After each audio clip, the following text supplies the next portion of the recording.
नेमेसी आज 17 अगस्त 2022 तदनुसार 1 भदौ 2079 बुधबार आज हामी माथिल्लो कोठाबाट हेर्नेछौँ। आजको शीर्षक छ स्थायी हेरचाह। आज हामी परमेश्वरको वचन याकुब 2 को 14 देखि 18 सम्म पाठ गर्नेछौँ। मेरा भाइ हो, यदि कोही मानिसले मसित विश्वास छ भन्छ तर काम चाहिँ गर्दैन भने यसबाट के लाभ? के त्यसको विश्वासले त्यसलाई बचाउन सक्छ र?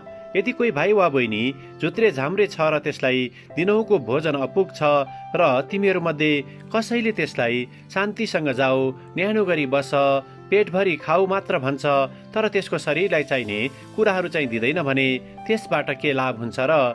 यसरी विश्वास पनि काममा प्रकट हुँदैन भने त्यो विश्वास मृत हो। तर कसैले भन्ला, तिमीसित विश्वास छ, मेरा चाहिँ कामहरू छन्। काम बिनाको तिम्रो विश्वास मलाई देखाऊ र मैले गरेको कामद्वारा म आफ्नो विश्वास तिमीलाई देखाउने छु। आमेन। भजन 4 को 10 लाई लेखक यहाँ जोड दिनुहुन्छ। जसले जस्तो वरदान पाएको छ, परमेश्वरका अनुग्रहका विभिन्न वरदान पाएका भण्डारे झैँ ती एक अर्काको निम्ति प्रयोग गर। आमेन। लेखक आफ्नो अनुभव र विचारलाई यहाँ यसरी प्रस्तुत गर्नुहुन्छ। मेरो उमेर 20 वर्षको हुँदै गर्दा मलाई एक प्रकारको धक्काको महसुस भयो। मेरो पछाडिको ढाडको तल्लोपट्टि भागमा गहिरो चोट लागेको कारणले मेरो जीवनको यात्राका कदमहरू रोकिन पुगे। धेरै महिनासम्म म बिस्तारामै सीमित हुन पुगेँ। मेरो दैनिक गतिविधिहरू जस्तै खाना पकाउने, सरसफाइ गर्ने, किनमेल गर्न जाने अनि अन्य काम गर्ने आदि आदि कुराहरू मैले सजिलैसित गर्न सकिनँ। म राम्रो हुँदै जाँदा म आफैले व्यक्तिगत रूपमा नहुन भने सकेँ।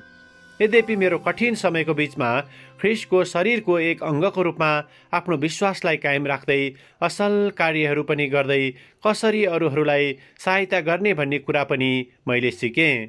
मेरो अनुरोध बिना नै मण्डलीका सदस्यहरूले मेरो लागि खाना ल्याइदिए, किनमेल गर्नको लागि सहायता गरे, मेरो घर सफा गरिदिएर कपडा पनि धोइदिए।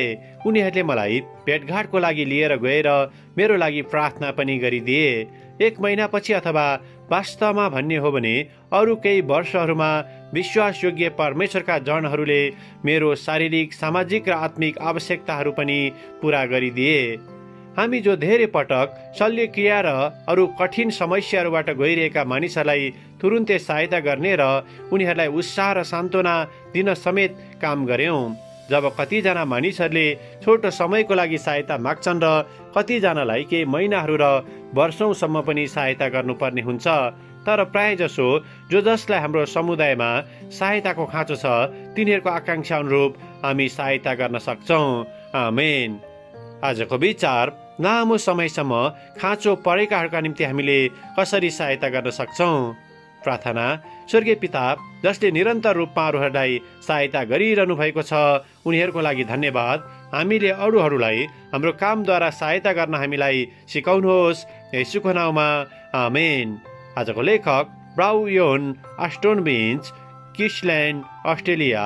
आजको प्रार्थनाको विषय, आवश्यकतामा परेकाहरूलाई निरन्तर सहायता गर्ने व्यक्तिहरूका निम्ति।